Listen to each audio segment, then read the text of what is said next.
पिछले कुछ दिनों से दोस्तों लद्दाख के अंदर प्रोटेस्ट चल रहा है और सोनम वांगचुक जैसे लोग भी इसको सपोर्ट कर रहे हैं। इस प्रोटेस्ट के अंदर भागीदार बन चुके हैं और इस प्रोटेस्ट की डिमांड है कि लद्दाख को स्टेट हुड दिया जाए, लद्दाख को यूनियन टेरिटरी नहीं रहना है और लद्दाख को 6th शेड्यूल में लाया जाए। इसके साथ ही हम आज की इस वीडियो में जानेंगे कि आखिर 6th शेड्यूल क्या है और गवर्नमेंट क्या कह रही है इसके बारे में। 2020 में जब लद्दाख के लेह जिले में यहाँ का सबसे प्रतिष्ठित चुनाव हुआ, इस मैनिफेस्टो में यही मुद्दा है। Constitutional safeguard for Ladakh under 6th schedule of Indian constitution.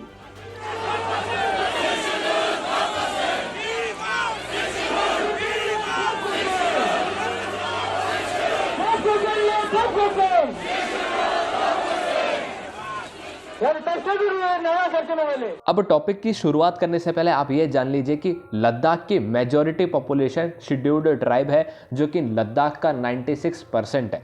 जी हाँ, और अब पूरी बात इस शेड्यूल्ड ट्राइब पर ही है। यहाँ पे दो ऑर्गेनाइजेशंस हैं, ABL और KDA, ले एपेक्स बॉडी और कारगिल डेमोक्रेटिक अलायंस। इनका ये मानना है कि लद्दाख को शेड्यूल 6 का दर्जा दे दिया जाए, यानी कि शेड्यूल 6 के अंदर लद्दाख को इंक्लूड कर दिया जाए। इसके तहत होगा क्या कि भाई यहाँ पे दो कुछ काउंसिल्स बन जाएंगी, जैसे कि autonomous district and regional councils, ADCs and ARCs। In councils का काम होगा कि सब कुछ टेक ओवर कर लेना, जैसे कि लॉज बना देना, कुछ लॉज। ये काउंसिल्स खुद के लॉज बनाएगी फॉरेस्ट मैनेजमेंट को लेके, एग्रीकल्चर को लेके, एडमिनिस्ट्रेशंस जो विलेजेस के अंदर और टाउन्स के अंदर बैठाने उनको लेके, मैरिज और डिवोर्स को लेके और कुछ अलग अलग सोशल कस्टम्स को लेके। इसी के साथ ही ARCs और ADCs लैंड रेवेन्यू भी कलेक्ट करेगी, टैक्सेस भी अलग अलग चीज़ों पे अपने अपने हिसाब से लगाएगी और ट्रेडिंग को भी अपने हिसाब से रेगुलेट करेगी। इसके साथ ही अगर लद्दाख के अंदर कोई एक्सट्रैक्शन होता है मिनरल्स का, तो उन माइनिंग से जो रॉयल्टीज़ आती है उसको भी ARCs और ADCs ही अपने हिसाब से स्टैब्लिश करेगी, अपने हिसाब से उसको टेक ओवर करके चलाएगी। अब यहाँ पे लद्दाख के प्रोटेस्टर्स का ये कहना है कि भाई 6th शेड्यूल से हमको ये फ़ायदे मिलेंगे। इन फ़ायदों से हम लद्दाख के इन्वायरमेंट को, लद्दाख को एक नेचुरली प्रोटेक्ट करके रख पाएंगे, ताकि आउटसाइडर्स जो हैं, माइनर्स जो हैं, वो लद्दाख को इतना ज़्यादा ख़राब ना कर पाएं।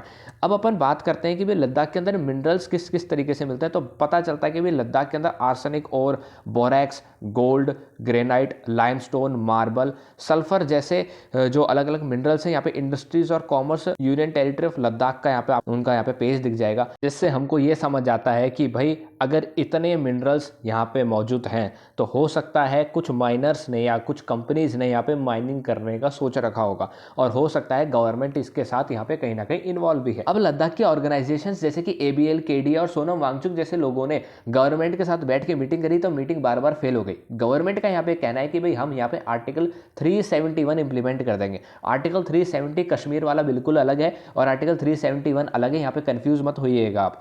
आर्टिकल 371 के तहत क्या होगा कि भाई लद्दाख को UT का तो दर्जा है ही, हम यहाँ पे स्टेट का दर्जा लद्दाख को नहीं देंगे।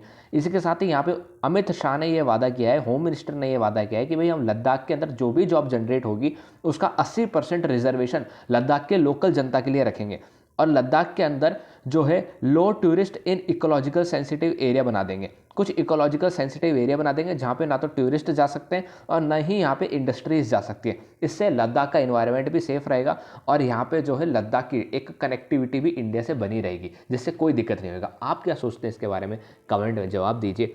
आगे कोई अपडेट होती है तो मैं आपसे बिल्कुल शेयर करूँगा। तब तक के लिए जय हिंद, जय भारत। हमारे से जुड़े रहें और ट्रेडिंग इन्फो को सब्सक्राइब करें, शेयर करें, लाइक करें।